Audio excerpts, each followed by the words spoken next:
दिन प्रतिदिन धर्म आधारित लड़ाइयाँ बढ़ती ही जा रही हैं। आए दिन मंदिर, मस्जिद, चर्च को लेकर टकराहट आम बात हो गई है। क्या इनको रोकने के कुछ उपाय हो सकते हैं? आइए इस बारे में थोड़ा सा समझते हैं। पूरे विश्व में बहुत से धर्म पाए जाते हैं। कोई मुस्लिम है, कोई हिंदू है, कोई बौद्ध है या फिर कोई ईसाई है।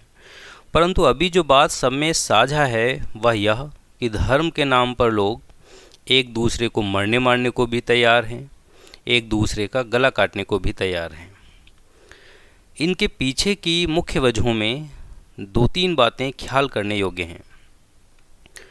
पहली तो यह कि हम परिवारों में जन्म लेते ही या तो हिंदू बन जाएंगे, या तो मुस्लिम, या तो बौद्ध, या तो ईसाई।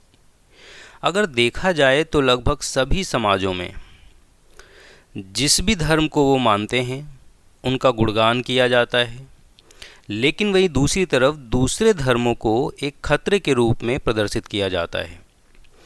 अब चूंकि विज्ञान भी यह मानता है कि जन्म से लेकर शुरू के 14-15 साल तक जो भी हमारे समाजों, परिवारों के द्वारा हमको परोसा गया, उससे हमारे दिमाग की कंडीशनिंग ऐसी हो जाती है कि हम पहले से ही दूसरे धर्म, संप्रदाय, पंथ या समाज के बारे में कुछ विचार बना लेते हैं। बेशक उनको समझने की कोशिश नहीं करते, लेकिन विचार पहले ही बना लेते हैं और यही विचार मरते दम तक हमारा साथ नहीं छोड़ते। इसको एक उदाहरण से समझने की कोशिश करते हैं। एक माँ, पिता व उनका 4 साल का बेटा एक साथ रहते हैं।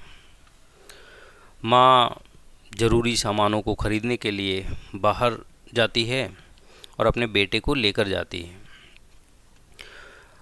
माँ एक दिन जो है वो सब्जी के ठेले पर सब्जी खरीद रही है और उस माँ के साथ उनका 4 साल का बेटा भी है। माँ का पूरा ध्यान सब्जी खरीदने पर है, लेकिन जो बच्चे होते हैं वो, क्योंकि बिल्कुल उनका दिमाग जो है वो कोरा कागज़ है, वो हर तरफ देखते हुए चलते हैं कि कहाँ पर क्या हो रहा है, क्या नहीं हो रहा है। माँ सब्जी खरीद रही है, उसी टाइम पर उधर से अचानक एक ऐसा इंसान निकलता है जिसके बड़ी बड़ी दाढ़ी है, माथे पे चंदन है, और माँ जो है अपने बेटे को थोड़ा सा हाथ दबा करके अपनी तरफ खींच लेती है। उसने ऐसा जानबूझ के नहीं किया है, बस अपनी तरफ अपने बेटे को खींच लिया है हल्का सा। अब चूंकि माँ का पूरा ध्यान जो है सब्जी खरीदने पर है, लेकिन बेटा जो है वो ये सोच रहा है कि माँ ने हमको अपनी तरफ क्यों खींचा, आखिर क्या है, किससे सावधान रहने की ज़रूरत है। वो इधर उधर देख रहा है, लेकिन इसको कुछ समझ नहीं आया। वो लोग सब्जी खरीद के अपने घर चले जाते हैं। 2-3 दिन के बाद फिर से यही घटना होती है।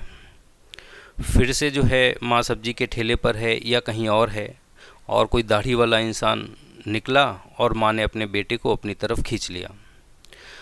अब जो है ये जो बेटा है 4 साल का, इसके दिमाग में अब एक बात गई, अच्छा ये जो दाढ़ी वाला है इससे होशियार रहना है, जबकि माँ ने ऐसा कुछ जानने में नहीं किया है।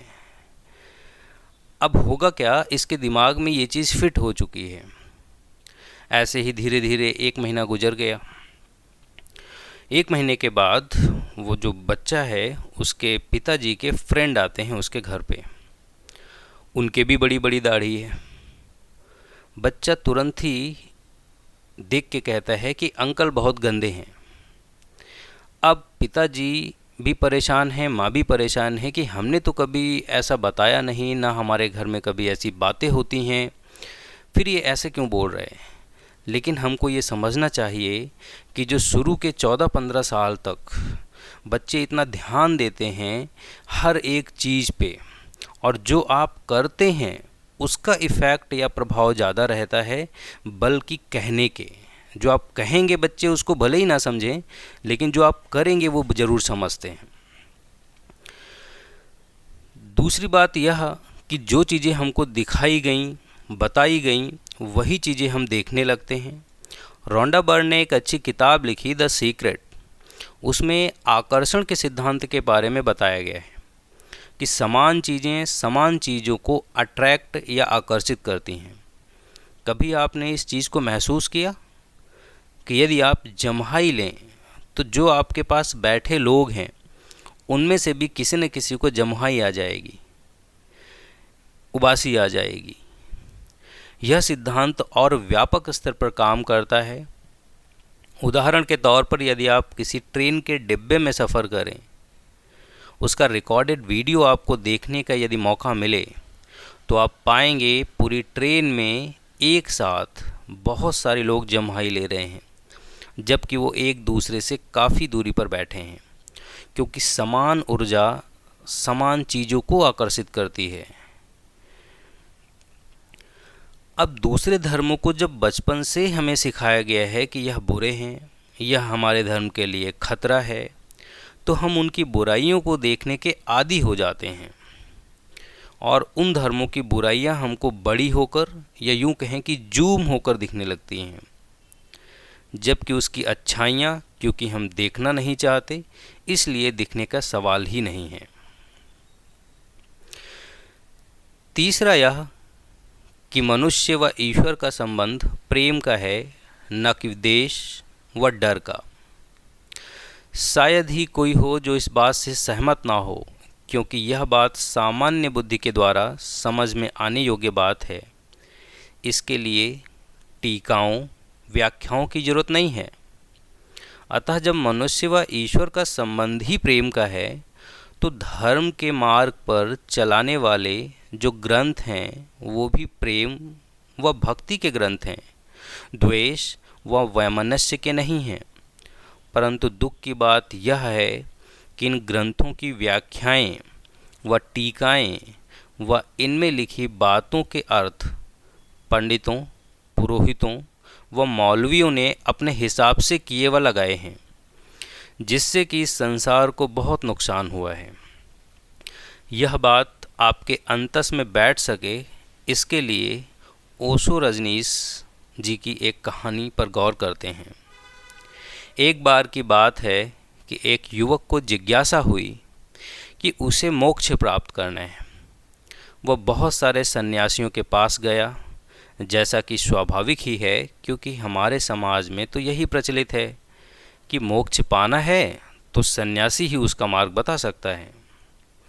अब वह युवक बहुत सारे सन्यासियों के पास भटकता रहा और वहाँ से उसे ये पता पड़ा कि एक बहुत पहुँचे हुए सन्यासी हैं जो पास के ही जंगल में कई वर्षों से तपस्या में लीन हैं। उनके पास यदि आप जाएं तो कुछ उपाय हो सकता है। वह युवक जंगल में गया, वहाँ देखा तो सचमुच एक सन्यासी तपस्या में लीन है। अब जो है वो सीधे जाकर उनसे बोल भी नहीं सकता, इसलिए वह सन्यासी के सामने जाकर थोड़ी दूर पर बैठ गया और प्रतीक्षा करने लगा कि कब सन्यासी जी की आंखें खुलेंगी। और बैठकर मन ही मन सोचने लगा कि यह जो सन्यासी है ये तो सचमुच बहुत ओजस्वी हैं, इन्हें डर भी नहीं लगता। जंगल में शेर हैं, हाथी हैं, भालू हैं, सांप हैं, तरह तरह के जानवरों का आना जाना है। साधु के बाल भी बढ़े हुए हैं, बहुत दिनों से तपस्या में रत हैं, इसलिए पास में बहुत सारी घास व बांबियाँ उगाई हैं, जो कि कई बांबियाँ जो हैं उनके हाथ तक आगे बढ़ाई हैं।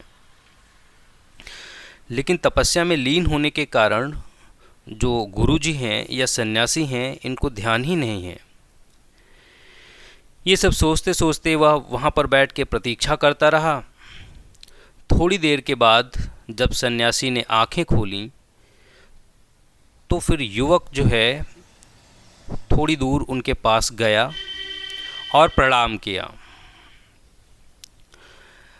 वह अपने आने का कारण व कहानी बताई।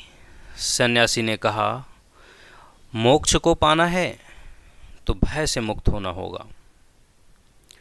युवक मन ही मन सोचने लगा कि मैं सन्यासी या गुरुजी की तरह भय से मुक्त कैसे हो पाऊंगा। इन्हें तो किसी से डर ही नहीं लगता। जंगल में इतने जानवर हैं तरह तरह के, जिनसे जान का खतरा बना रहता है, लेकिन ये तो किसी से नहीं डरते।